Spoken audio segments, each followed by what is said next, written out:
Now Adnan makes a cut, gets looked off, gets looked off, gets looked off, looked off.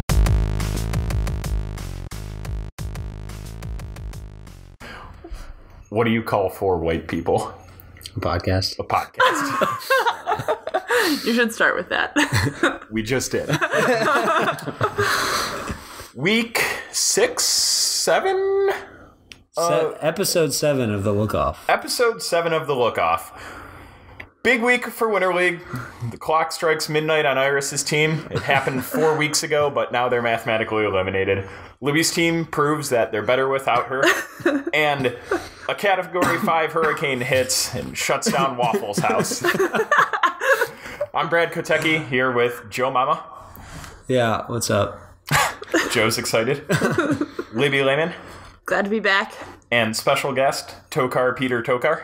Hello. I think we're going to start off with Tokar, since you have the nickname Tokar Peter Tokar, which was emailed to us last week. Do you want to talk about that? Sure, I can go over that. So last week in Winter League, I forget which week it was, but we were playing against the team with Matt Peterson, and I went deep, and the commentator said my name, and then his name, and then my name, as I caught it, which was Tokar Peter Tokar. And that's where it came from. I'm Matt Peterson? Peterson. Ooh, so here's the origin story I heard. You're wrong, Tokar. You're wrong. It's very possible. It's the first time I heard it. Was a few people were talking about your name, and they're like, okay, so Tokar, his middle name has to be Peter. Like, in a very Amir voice, it has to be Peter. And then they're like, oh yeah, so Tokar Peter Tokar, because apparently no one knows your first name. And so your first name's also Tokar. And then Dutch said it when you made that play. That's my understanding of the origin of Tokar Peter Tokar.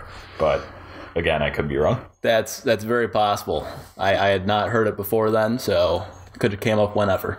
Well, my understanding is we were wrong on about 50% of our nickname origin stories. So at this point, so many emails. The inbox was flooded. We got those clicks though, so it was all worth it. Yeah. Subscribe to Patreon. Big advertisers, if you're listening, you want to advertise here. Tokar is on this week to talk about the playoff probabilities. He's the one who puts together the possible outcomes and has been for the last 4 weeks or so. So he'll walk us through that. But first, we're going to get to why Libby and Joe were not at Winter League this weekend and why we don't have videos yet. And that was Commonwealth Cup. So take it away. Yeah, so we both drove down into the early hours of Saturday morning through pretty dense fog. And the worst fog I've ever seen. You could not. Torrential downpours, which was really kind of just, I think, foreshadowing the next 24 hours.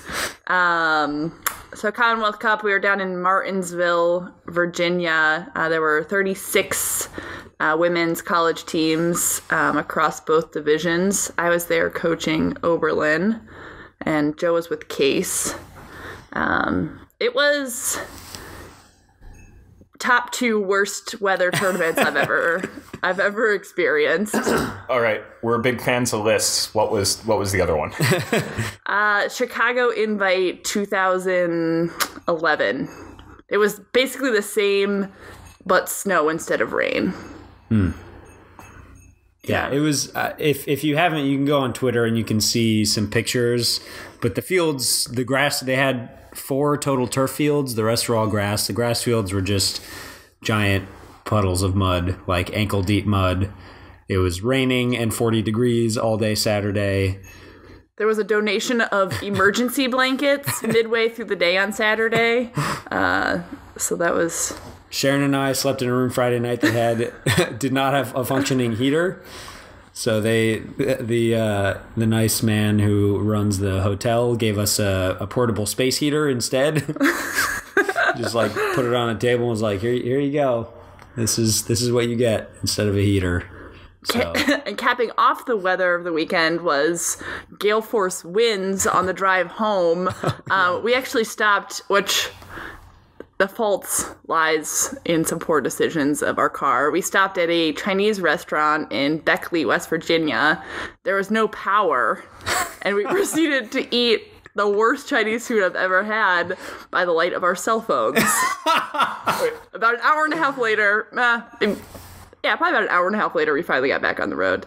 But yeah, other than all of that, the actual ultimate, I think we're both pretty happy with how our it's a character respective... building. Yeah, exactly.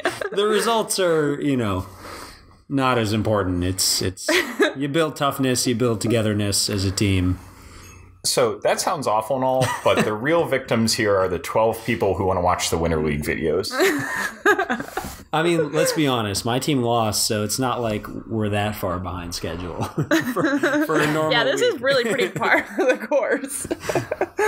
But yeah, I guess Libby and I have both not seen any of the games, so... Again, par for the course here for the last couple weeks. I was there spectating all 4 games. I watched at least some of them, but I couldn't really tell you any details. So, Tokar, it's all going to be on you. You're going to be carrying us this All right. week. Game 1, are we ready to get into that? Anything else on Commonwealth? Nah, that's it. I agree, Mark. Game 1 was Lynch versus Iris. Lynch won 14-13 in a game which I believe only had 1 break. Scored by Lynch. Joe wasn't there. Swanee wasn't playing. Power team was missing arguably their 2 most important players in Zoe and Brad. That's all she wrote. Any other thoughts, anyone? Got nothing. All right. I will say, I'm surprised it was as close as it was, especially. Why is that surprising? We only know how to lose Let me close games. finish. I mean, considering that Iris's team didn't have Joe, which accounts for a good percentage of your team's assists. I am surprised that it was as close as it was. So We picked up John Good job. West. I'm sure he That's played true. well. yeah, He played very well. yeah. He played very well. Iris played very well. Milo didn't have any 8 turnover points. That's a good game for Milo. Yeah, so Lynch heads into week 7 to play. Yeah, all right, let's move on. Stop All right. talking about this. Yeah, we'll get back to it. Game 2, Libby's team demolished Andrews 17-10. I don't really know the story of that game. I think Andrew threw a lot of turnovers, not himself, but their team just threw a lot of poor turnovers, and Libby's team was able to capitalize. There was at least one Callahan in this game Oh, really? where I don't know who had the disc, but they threw it directly into Davenport's hands. I think he had to take 1 step into it. He was just kind of standing in the lane. So yeah, Libby's team. Here's the question I pose: better without Libby? I mean, the stats don't lie. All right. 100% win rate.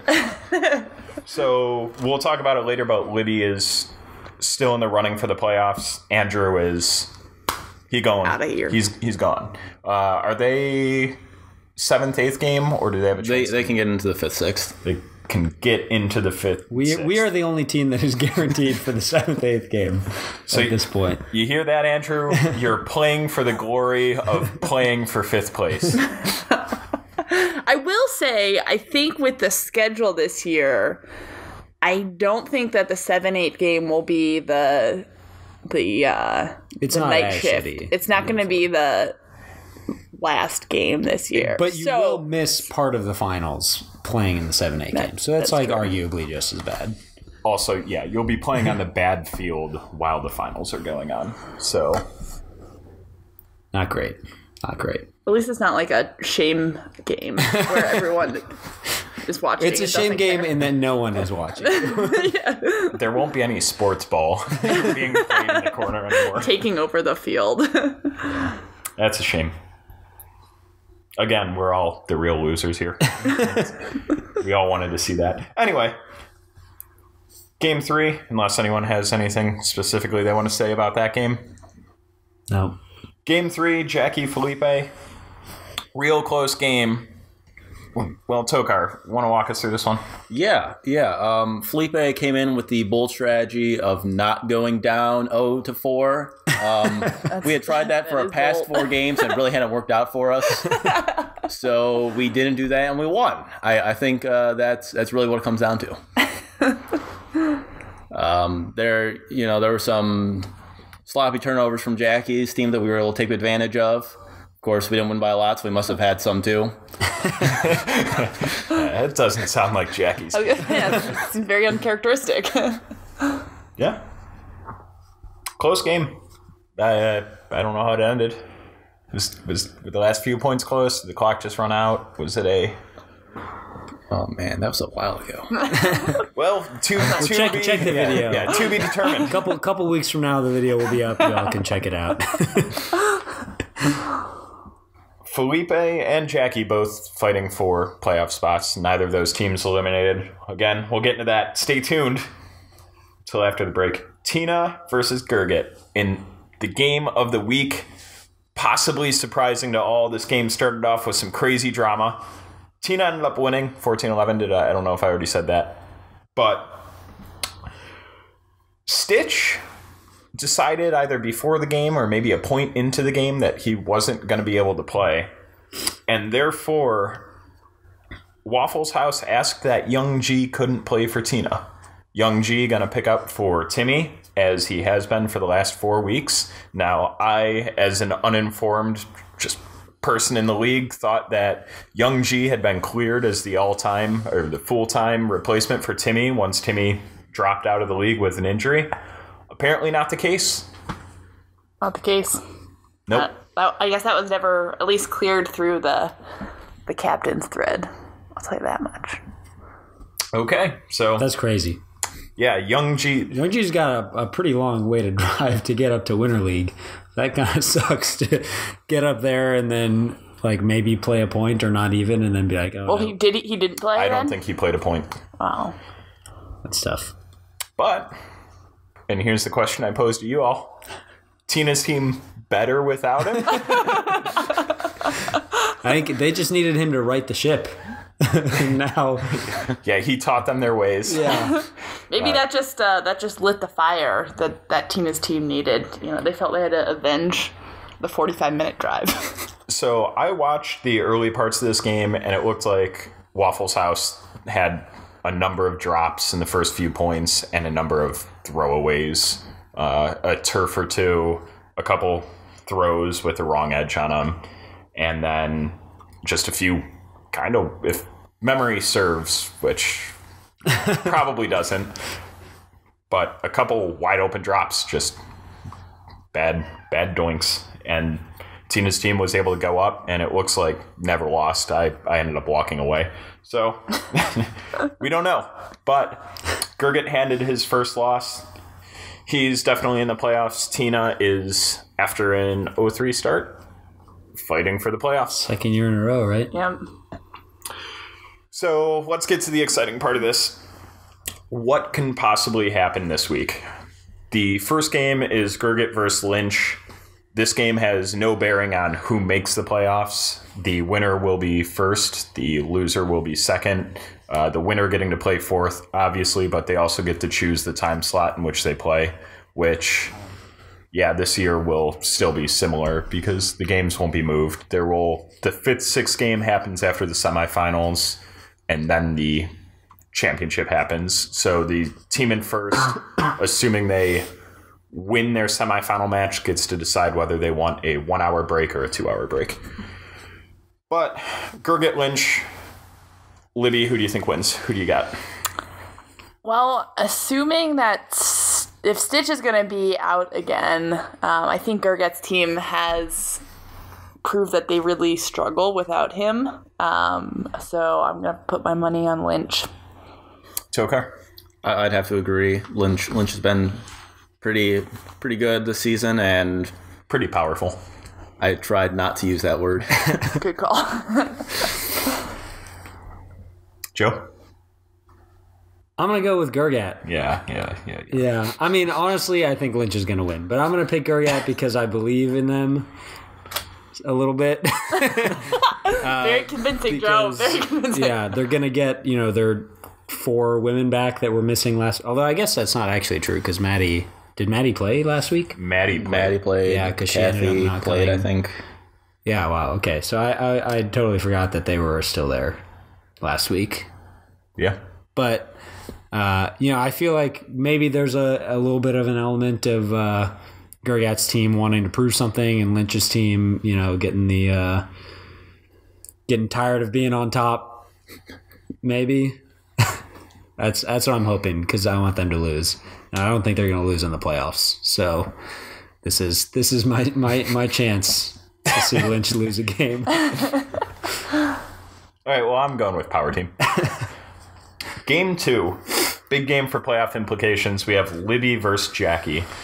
Tokar, can you walk us through what happens if Libby wins, if Jackie wins? Yeah. So the winner is third. Just straight up. Walk us through that a little bit. Well, that was too fast. Yeah. So the winner is going to have a 4-3 record. The only other team that could have 4-3 would be Tina, and they both have a head-to-head win there. So regardless of how the rest of everything else goes out, winner gets third. Loser is not eliminated. They would need some of the later games to go their way, but they could still get in as the fourth. So, Libby, I'm going to assume you think Libby is going to win this game? I do, yes. Even with you back? Even with you back. I think that, we'll have Nickel back. Should have pretty much our... They doing the halftime show? We can only hope so. We'll have our full squad, as far as I know. I think that we'll be able to capitalize on maybe some sloppy play by Jackie's team. And yeah, playing for third. Tokar, who do you got? I'm going to take Libby here for reasons I'll get into later. Joe? Man, this is a tough one. Libby's staring daggers into me because she's like, I'm getting the vibe that I'm not going to be allowed to play with Mari if I pick against her. That's exactly right. But I think I'm going to take Jackie. I don't really have a great reason to. Both teams have been very inconsistent. I guess Jackie has been on a little bit of, the last 3 weeks, right? 3-game losing streak, I believe. Yes. Yeah. So that's tough. But I think they're ready to bounce back. I think Pinecone's gonna, he's got a lot of experience being in this situation. Last week of the league, fighting for a playoff spot. I think he's been in that spot like the last 2 or 3 years in a row. So I'm picking Jackie's team. I'm also going to pick Jackie's team just because I can empathize as last year's team that started off the season hot and everyone's like, oh shit, they're going to kill everyone. And then we also, I believe, went on a 3-game losing streak. And we, instead of ending in the playoffs, had we won our game, we would have been third, and had we lost, we would have been seventh, and we lost. So I want to see them succeed where I failed, and I believe they can. All right, B Sheed Tech. Yeah, Sheed Tech. Anyway, game 3 is Iris versus Tina. Now, this game has some serious playoff implications too. Tokar? Yeah. So for Libby, if Libby were to lose, Libby still makes it into the playoffs with a Iris win, or I guess a Tina loss is the better way to phrase it. So Libby's got some strings there if they lose. Jackie, I believe, has a chance on also Tina losing. Felipe's only chance is if Iris wins. So this one game really is important for fourth place and whoever gets that last spot. And if Tina wins, Tina and the winner of the game, of the Libby-Jackie game, are in. Right. Both have 4 wins. So, Libby, who do you got? Well, even though Joe doesn't have any faith in my team, I'm going to go with Iris. I think it'll keep things a little bit more interesting. It's a little bit more cushion for my team getting into the playoffs. And yeah, I think they'll pretty much be back at full strength. I mean, I assume we'll have 3 people email the day of and not be able to make it. I mean, Swanee's still hurt, so still no Swanee. I hear young G will pick up.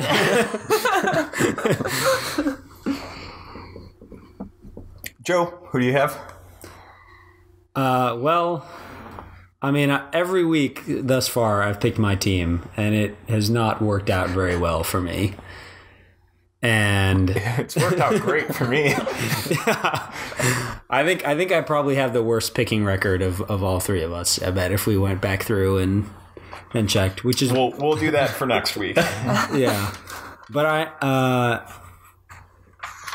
I mean, I want to pick Tina because that just feels like the right pick, but obviously I'm going to be trying to win because I want to win another game. So I'm going to bet on myself, even though I'm not super confident at this point, the way our season has gone.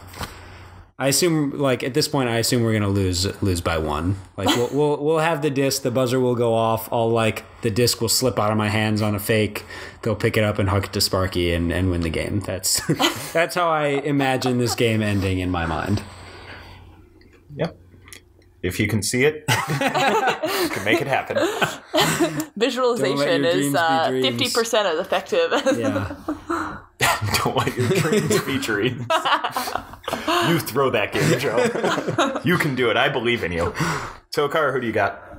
For the same reason I picked Libby in game 2, I'm going to pick Iris in game 3 to give myself a chance to make it. I'm going to take Tina. That's all. I just like being different.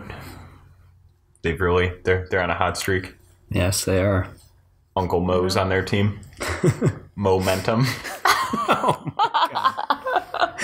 Oh my god. That was awful. All right, game 4. Andrew can play spoiler to Felipe, kind of. Maybe. Might not matter at that point. Might not matter at that point. All right, Tokar, explain how this might work. Yeah, so between Andrew and Felipe, Andrew is playing to get out of the 7-8 game. And Felipe, with a win here, along with an Iris win and a Libby win, ties Jackie and Tina all at 3 and 4 for 4th place. When looking at the point diff with their head-to-head games, they all won or lost by 2, so that's even. So then you look at the overall point diff, where currently Jackie is way down and irrelevant. Whoa. Tina is currently at -1, at least on the scores posted on the website. And Felipe is at -3. Felipe's score is going up because for the Stappen they got to win. Tina's going down because they have to lose. So as long as one of these games is won by 2 or more, Felipe would win that tiebreaker. And if everything is right, we'll make the playoffs. So if both games are 1-point games, does it come to a coin flip? Because that would be amazing. So if both games are 1-point game, the point diff between 2 of the teams in the three-way tie is tied. So I believe then you go back to the head-to-head between those 2. Yeah, that makes sense. Yeah, that makes sense. And Tina wins that head-to-head. Are we sure that the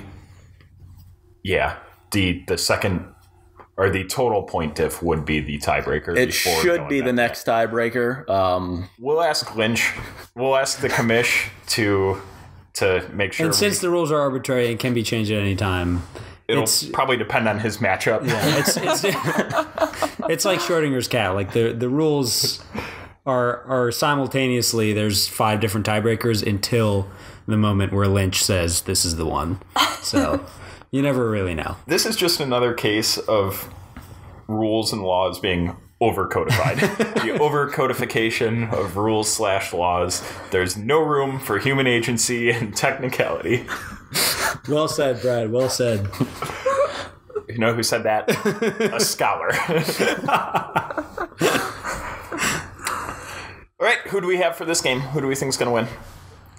I'm going to go first just because I think half of Andrew's team is going to be drunk. They're going to pull a Jackie Cole circa 2 weeks ago. They're playing to escape the 7-8 game, which probably isn't very high on their list of things to do anyway.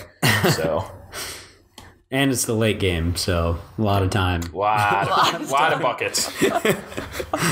So I think Felipe is going to pull this one out. I'm going to go with Felipe, too. I think they're similar vein. I think they're going to want it more. I agree that we do want it more, and Felipe will win. Yeah, I'm going to agree. And that'll close the book on Youngbloods. Yeah. So this will be the part where we'll put in some sad music and we'll talk about the teams that we know haven't made the playoffs. Iris's team. What went wrong? Everything. The Iris curse. The Iris curse is real. Is very real. If you could go back, Joe, would you do it again? I mean, it's not like I really had that much choice, but You could have faked an injury. Swanee did. no, I would never fake an injury. I'd do it again. I mean, playing with Iris. The moral compass. Playing with Iris has been super fun. Just getting to throw up bullshit to her. That's been fun. You know, I'd go back and change a couple of those 1-2 point losses that we had, even just one more, so we had a chance to not be in the 7-8 game. That would be really something, huh? It sure would be something. It's always next year, Joe. Keep dreaming. Dream big. Andrew's team also eliminated. They had a weird roster construction. I think we all looked at that from the start, thinking that they'd have a tough time. Yeah. And having half their team miss half the games doesn't help. Doesn't build any chemistry. Yeah, it seems like Couldn't there's win games. even up to this past week still trying to figure things out. Yeah, this very well might be the second time they have a full roster this week. Yeah, something like that. Yeah. Not great, but one thing I wanted to talk about is the parity of the league. After 3 weeks, it seemed like we all came in with our hot takes of these are the good teams, these are the bad teams, and here we are 3 weeks later, and it turns out Jackie's team might be garbage. Tina's team might not be garbage. Tina's team might be good. They might make the playoffs. A lot of close 1-point, 2-point games. I don't think the records clearly show how close a lot of these teams actually are in talent. I could see this going several ways in terms of Iris's team gets a lucky break here or there. It doesn't have Swanee truck Cole for that injury. They could be in the playoffs and Jackie could be eliminated. Gurgit has had a couple close games. They had to go on a 4-point run to win a game or two. They lost by 3 to Tina.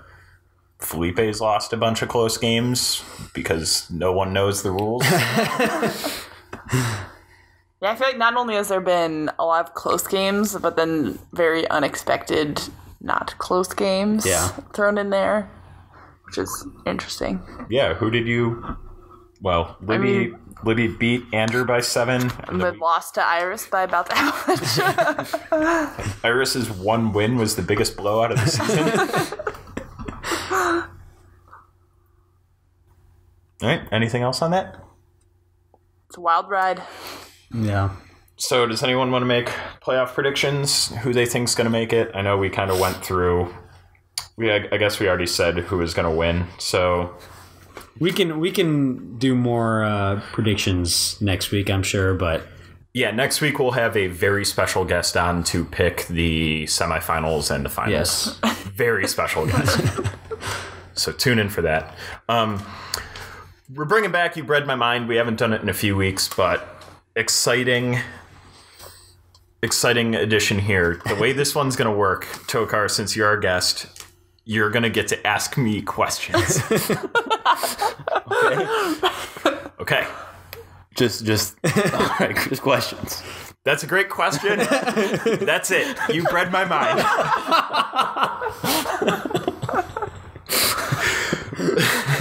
All right, and as the league is closing out, we're going to say... You said questions. Questions, that is That was plural. just one question. Yeah, one question is... that's all we got. We don't have too much time. We're running out of time. You Bred My Mind is sponsored by The Big Salad. They only sponsored one question. That's true. If we could get if you're listening and you want to sponsor next week, If you want You Bred My Mind to be a little more interesting. Oh, wait, more interesting. People are going to love that. All right, Tokar, feel free to ask me one more question. One more question. Tokar, come on! You blew it. Statement. You blew it. That was definitely a statement. All right. Third question, Tokar. Don't mess it up. Do you do anything for Power Team? Oh man! Wow! I'm glad we waited for that one. Whoa. So, if you check the film, you'll see this week I was drunkenly standing on the sidelines. I adjusted the score a few times. I yelled some things. Once or twice I walked to the field to the players on the line to act like I was saying something. Never was saying anything. So the long and short of it is yes and no. But that brings us to... I won't call it a segment, but the season's almost over. So I think it's probably time that we start talking about who we think could be MVPs. The awards that we've looked at in the past are MVP, Breakout Player, and then 7th Player of the Year. MVP is Most Valuable Player, obviously. OBS. We'll pick one male. Yeah, one man. One male, one female. So, Libby, do you have any... Let's talk female first. Who would you say your female MVP has been? I think Nicole will be way up there. I think Zoe is definitely contending for it. And then, I mean, obviously, Iris, she has twice as many scores as the next person. So, yeah, I think that those will be my 3 that are in the running. Tokar, who do you got? I agree with Zoe. She's had a very prominent role on a strong team. She's really stuck out to me, at least. Yeah, I think Zoe. I think it kind of comes down to how you define or think about these awards. Sort of the classic pro sports way is that there's like some arbitrary cutoff of your team has to be this good for you to win the MVP. I mean, if you think about like who is the single player that is most valuable to their team, I would say Iris is like clear and away. I mean, she scored like half of our team's goals or something insane. But the fact that we are squarely the worst team in the league as of right now, I think probably gives a slight edge to Zoe in my mind. Yeah. I wasn't going to define MVP because it's more fun when you leave it ambiguous and can argue, but I would agree that it's hard to give it to Iris even though she has done the most for her team. The most for that is 1 win, so it's not great. Sorry, Iris. So yeah, I'm gonna go to bat for Zoe. For men, this one's tougher. Oh, I don't think this is tough. I don't think this is tough at all. I think the answer is easy. I think the answer is Eric. Of course you are. Eric has been the best player on the best team. He has basically single-handedly won us a couple close games. I mean, he has been very good, but I refuse to have both MVPs from Power Team. So that if we're picking Zoe, I mean, I know we're not picking yet, but if Zoe's the front runner, then Eric is eliminated from contention. Could it not go the other way, where Eric gets MVP it and then Zoe doesn't? I guess it could. That's ridiculous. If it wasn't Power Team, then it would be okay. But the fact that it's Power Team, I can't give you both. Is this where Joe throws his name into the hat? No, the same. If Iris, if I'm not even going to pick Iris, then anyone who can throw the disc far can do what I've done with Iris. So I think Sparky's in the running. I think that we've seen him do a lot more on the field than what he's done in years past. I think, especially the last couple weeks. Yeah, 3 or 4 weeks. I think he's played a big role. Yeah, I don't know. I do have to agree with Brad. I think Eric's been just really consistent. Yeah, he's been. I couldn't say to begin with. He has been very good, for sure. I think people maybe underrated him after his team struggled last year and didn't quite have the chemistry. But yeah, he's been pretty dominant this year at times. And your team is pretty well constructed to take advantage of things that he's good at. What things are those, Joe? No, we're not doing this. We're not doing this.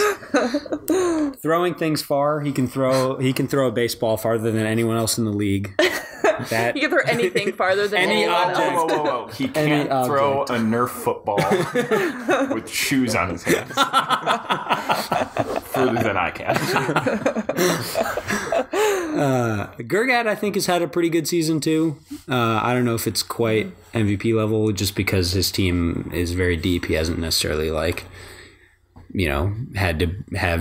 to be the focal point of his team that much, but he's had a good season, especially with Stitch kind of being in and out.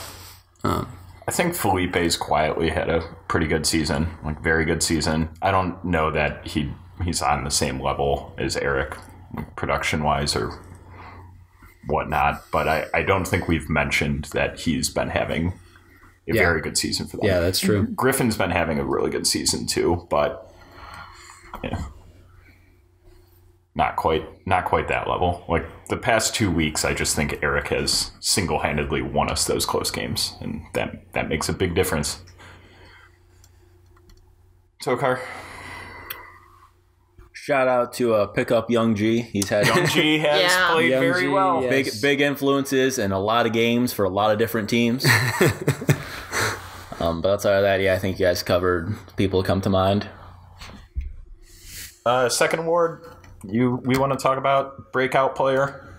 I think this was first introduced last year, and again, this is all shit that the Reddit group and us just make up. It has nothing to do with the CDA. It's just a bunch of people with too much time on their hands talking at length about these things. So a new player to the league. I don't even know that it necessarily has to be a player that's new to the league, but a big jump. Yeah. Most improved player, perhaps. Yeah.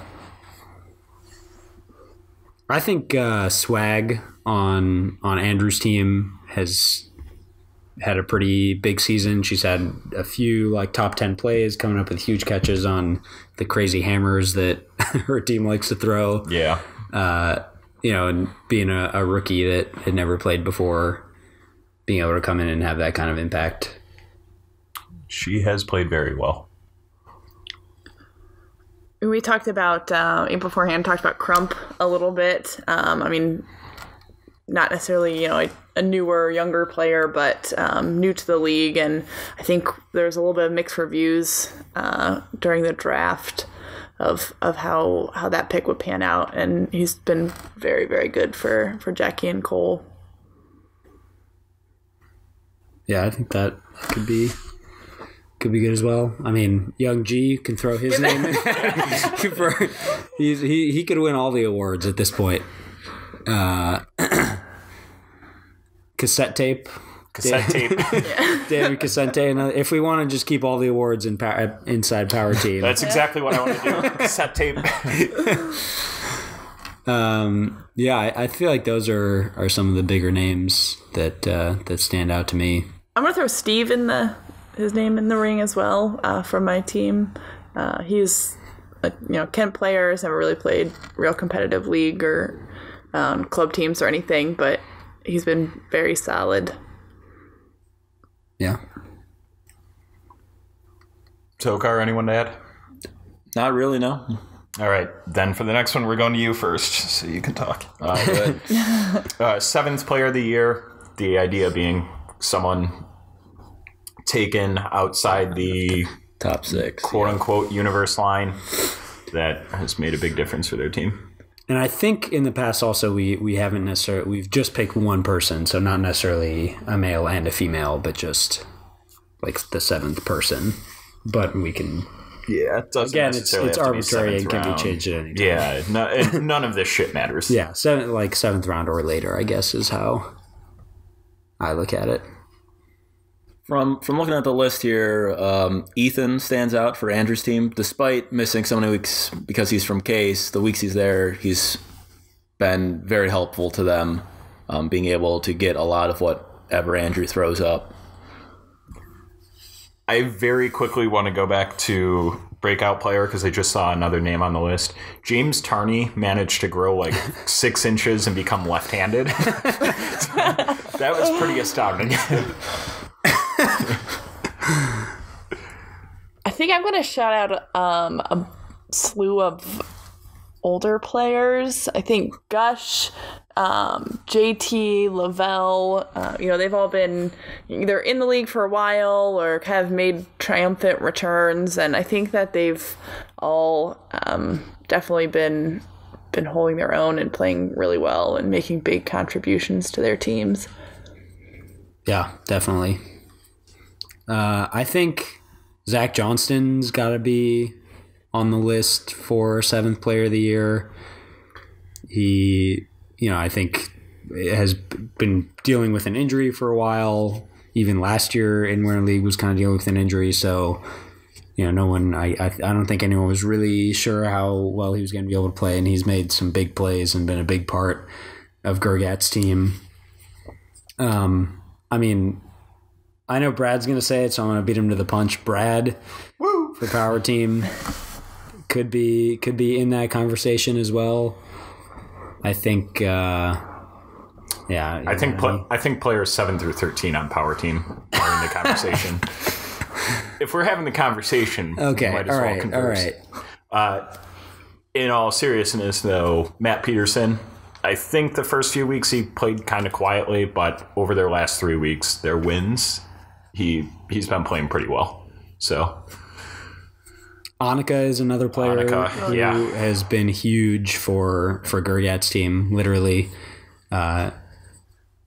Just like really reliable getting the disc and had a few big plays in each week. She basically got them a win with the bookends first throw D on the centering pass, or maybe it was like the second throw and then catching the score. That was the week that Danny was here. So yeah. That's huge. Without that win, they're maybe not even guaranteed for the playoffs right now. So that's true. Yeah. All right, that's all I got written down for this week. Anybody have anything? If any listeners have any thoughts, you can email us thelookoffpodcast@gmail.com or tweet at us _lookoff. You can let us know who you think MVPs, breakout players, and 7th players are. If you're interested in writing for the power rankings, the write-ups that we normally do on Reddit, if you have noticed, the last couple weeks have been a little light. Kind of just like the rest of the media for Winter League. Yeah, it's a little light in the second half. We come into the year with so much excitement, and then your team loses a few games in a row, and yeah, it's hard. You realize that you have a lot of other stuff to do, and you can't spend 15 hours a week talking about and writing about Winter League. You realize you got a real job now. But anyway, if you're interested in writing, reach out to us, since Joe and I are pretty involved in that. We can introduce you to the right people. Which is us. It's Joe and I at the Lookoff. Tokar, you got anything you want to plug? No. A Week 8 playoff appearance? I mean, we'll be there for sure. Definitely gonna get fourth, upset Power Team in Game 1, and win it all. That would be something. That'd be crazy. I would be happy with that result. It would be a result. I will say CDA meeting next Thursday. Yes, of course. Next Thursday. And what date is that? March 7th. 7th. So not. Hopefully this goes up Wednesday. So we're speaking to you from the past. March 7th, 7 p.m. Bookhouse Brewing. Be there. Talk about Cleveland Ultimate. Talk about how we can make sure Lynch doesn't captain again, so he can't win another Winter League.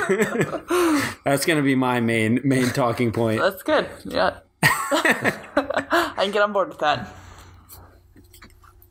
I got nothing. This is all I do. I think that's it. So we'll see you all Friday, and then back again next week to talk about what we think is going to happen in the playoffs. Yeah. For Libby Lehman, Peter Tokar, and Joe Mama, I'm Brad Kotecki, looking you off till next week.